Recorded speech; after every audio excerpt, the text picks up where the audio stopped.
आज बात करने वाले हैं इनकम टैक्स और जीएसटी के बारे में, दोनों के बारे में बात करने वाले हैं।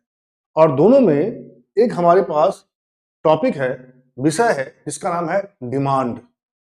ये डिमांड जीएसटी से भी आता है और ये डिमांड इनकम टैक्स से भी आता है। तो हम इन दोनों के बारे में आज हम चर्चा करने वाले हैं। आइए देखते हैं। पहले हम एक एग्जाम्पल के थ्रू समझते हैं कि डिमांड होता क्या है। लेट अस एज्यूम करो कि ये मिस्टर एक्स है और मिस्टर एक्स एक व्यापारी है, बिजनेसमैन है।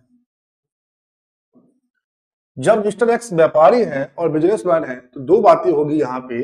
एक बातें तो ये होगी कि मिस्टर एक्स पूरे साल पैसा कमाएंगे और पैसा कमाने के बाद इनकम टैक्स डिपार्टमेंट को इनकम टैक्स पे करेंगे, यानी गवर्नमेंट को इनकम टैक्स पे करेंगे।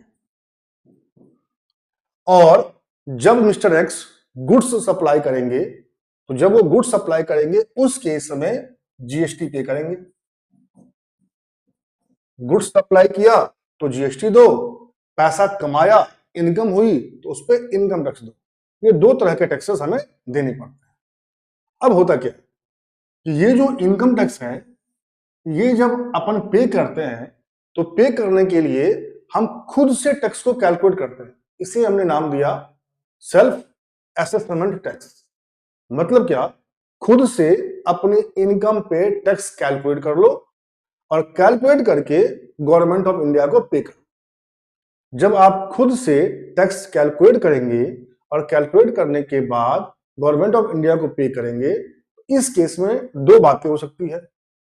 या तो आपकी बात मान ली जाएगी या आपकी बात नहीं मानी जाएगी। अगर आपकी बात मान ली गई तो उस केस में आपके रिटर्न्स को प्रोसेस कर दिया जाएगा।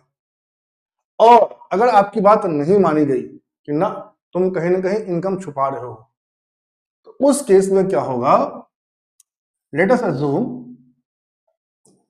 आपने 20 लाख का टैक्स डिपॉजिट करवाया, लेकिन डिपार्टमेंट कहता है क्या, ना मुन्ना तुम्हारे ऊपर तो 30 लाख का टैक्स बन रहा है। और उन्होंने इसके बीच का जो गैप है 10 लाख का, इसका एक लेटर इशू कर दिया जिसको अपन कहते हैं डिमांड लेटर। ये डिमांड लेटर सेम जीएसटी में भी आ सकती है और ये डिमांड लेटर जीएसटी से भी आ सकती है और ये डिमांड लेटर इनकम टैक्स से भी आ सकती है। जीएसटी से कब आएगी, जब आपने सप्लाई के केस में कोई घपला किया है। और इनकम टैक्स से कब आएगी, जब इनकम टैक्स में आपने कहीं मैनिपुलेशन करी है। अब चलते हैं बात, अब ये जो डिमांड